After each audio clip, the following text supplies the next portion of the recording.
So এটা হচ্ছে বর্তমানে আইকুর সবচেয়ে জনপ্রিয় একটি স্মার্টফোন, আইকু Z11 টার্বো। এত বেশি জনপ্রিয় হওয়ার সবথেকে বড় কারণ হচ্ছে স্মার্টফোনটা ক্রেজি কিছু স্পেক্স আর ফিচার্স অফার করছে। অ্যাকচুয়ালিতে কী কী অফার করছে সেটাই জানবো আমরা আজকের ভিডিওতে। So let's talk about iQOO Z11 turbo.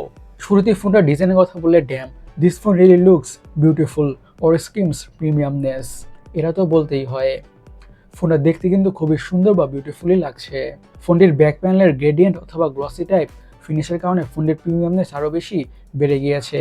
স্মার্টফোনটা টিল্ট বা শিফট করলে অনেক ধরনের রিফ্লেকশন দেখা যায়, যার কারণে স্মার্টফোনটা দেখতে আরও বেশি সুন্দর বা বিউটিফুল লাগে।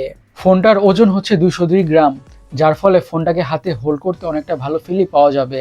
খুব একটা ভারী ফিল হবে না, খুবই কমফোর্টেবল একটা ফিল পাওয়া যাবে। ফোনটার ক্যামেরার ভিতরের পার্টটা অনেকটা দেখতে চোখের মতন লাগছে, তাই না? এই একটা জিনিসের কারণে স্মার্টফোনটা দেখতে আরও বেশি জোস লাগছে।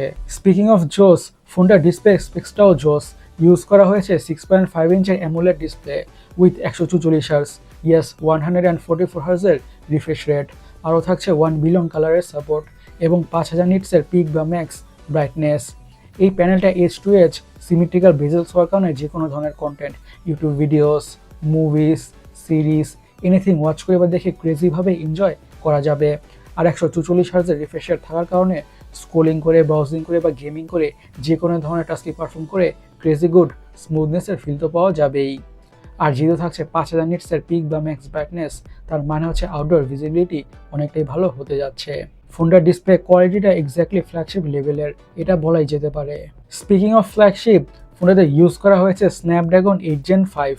এটি একটি 3 ন্যানোমিটার বেসড অক্টাকোর প্রসেসর, আর এটি একটি ফ্ল্যাগশিপ লেভেলের প্রসেসর, উইচ মিনস হাই লেভেলের গেমগুলোকে ম্যাক্সড সেটিংসে খুবই ভালোভাবে খেলা যাবে অথবা রান করা যাবে কোনো ধরনের ইস্যুস ছাড়াই।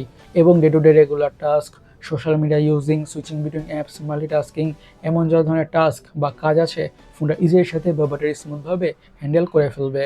আর একটা কথা তো বলা যেতে পারে, এটি হচ্ছে একটি গেমিং সেন্ট্রিক স্মার্টফোন।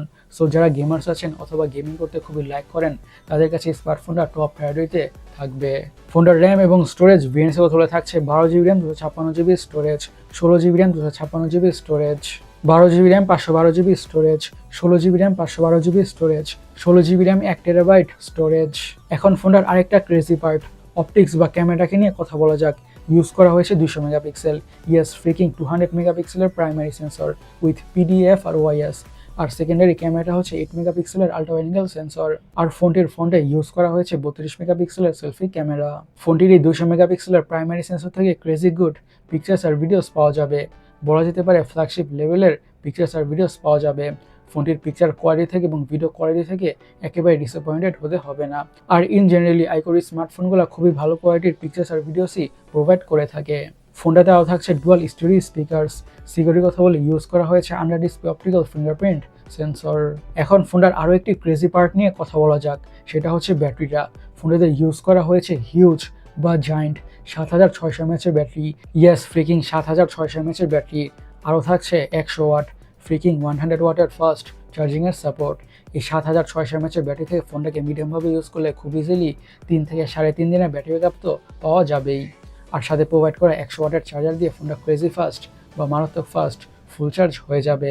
ফোনটার কালার ভেরিয়েন্টসের কথা বলে এসব কালার ভেরিয়েন্টে পাওয়া যাবে। আমার কাছে মনে হচ্ছে এই স্মার্টফোনটা 2026 সালে সবচেয়ে ট্রেন্ডি একটা স্মার্টফোনগুলোর মধ্যে একটা হতে যাচ্ছে। গাইস, আপনারা স্মার্টফোনটাকে নিয়ে কী ভাবছেন অবশ্যই আমাদের কমেন্ট সেকশনে কমেন্ট করে জানাবেন। আর আমাদের আজকের ভিডিওটা এই পর্যন্তই। আমি সৈকত, সাইনিং আউট।